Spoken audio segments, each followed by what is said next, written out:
So now we'll disassemble the bolt. Simply, we'll first make sure the gun's not loaded. You just pull the bolt handle up, squeeze the trigger, and slide the bolt completely toward the back of the stock, and it'll slide right out. And there it is.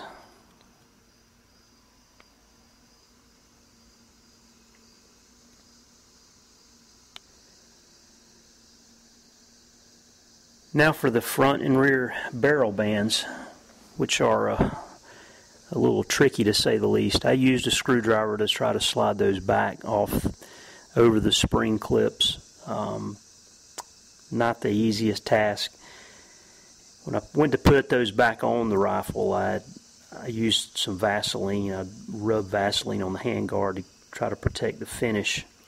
But you may want to try that when you're taking them off as well. It'll probably make them slide off a little easier.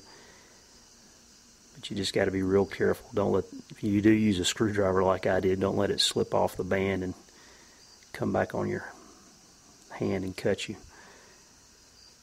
Just a little tricky, and just a little advice: the rear barrel band will fit over the front sight, but the front one is a little smaller, and it will not. You have to remove the front sight to get it off the gun.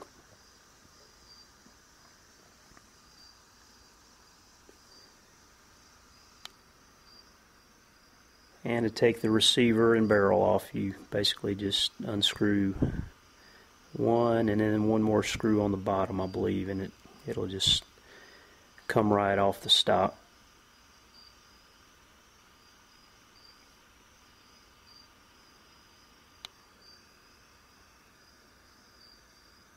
And the magazine body and trigger guard also just slide right out.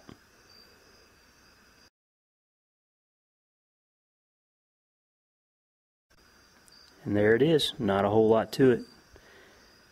Those are the basic parts of the Nagant. Let's start stripping. To strip the stock, I use Citrus Strip stripping gel, and it worked fantastic. I think I used it, maybe put 2 coats on it, and it got everything completely off. And this is the wood after it was stripped. Looks pretty good.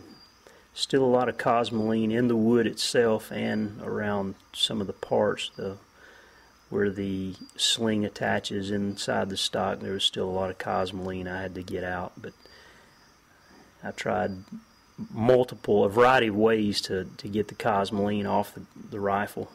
This shows one way that I got it out. I stole my wife's hair dryer and clamped it to a 2x4 and heated up the wood, and it's pretty amazing. The cosmoline just oozed out of the wood. Then I would wipe it off and then move to another area of the stock. Seemed to work pretty well. The heat just, like I said, just made the cosmoline melt right out of the wood.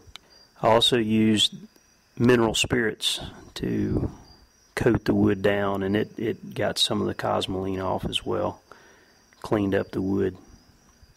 Basically just use the little paintbrush to put the mineral spirits on and then wipe it off with a soft towel or rag. Worked pretty well. And here's the result. After I stripped it, got the cosmoline off, sanded it down. Started out with, I believe, like 180 grit sandpaper, and I worked my way all the way up to 320, and it came out really nice smooth finish. But yet I didn't want to go too far with the sanding because I wanted to preserve the markings on it, and you can see I did for the most part. Okay, so I struggled with what color to stain the wood. You can see what I had in my inventory was a multitude of colors. Struggled over what color to use out of the stain that I had. I ended up going with Minwax, the bottom one there, the gun stock number 231, and I'm glad I did. It really turned out nice. I did use a pre-stain on it, the Minwax pre-stain wood conditioner. From what I'm told, it just gives the finish a nice, smooth, consistent finish, and I finished it off with a True Oil.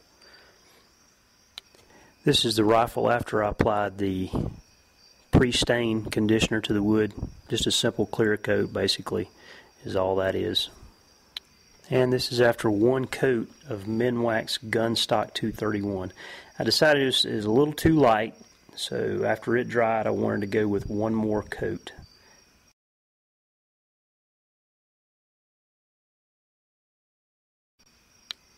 And this is after the second coat of stain.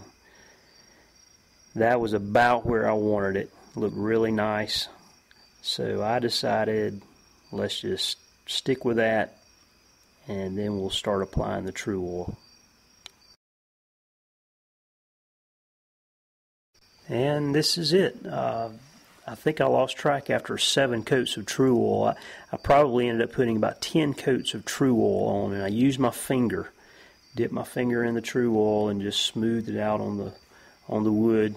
I was able to control the drips and the runs a whole lot better doing it that way. I'd heard some people do it, and it turned out really, really nice. And after I had all the metal Cerakoted, I got it back from the gun shop, and this is it, all put back together with the sling attached. Overall, just so pleased with how it came out. I know some people don't like the shiny finish on the what's supposed to be a military rifle, but that's the way I wanted it. I wanted a nice, shiny, glossy finish. And that's pretty much what I got. Just super pleased with the way it came out. The Cerakoted finish just set it off with the black metal. Looks really, really good.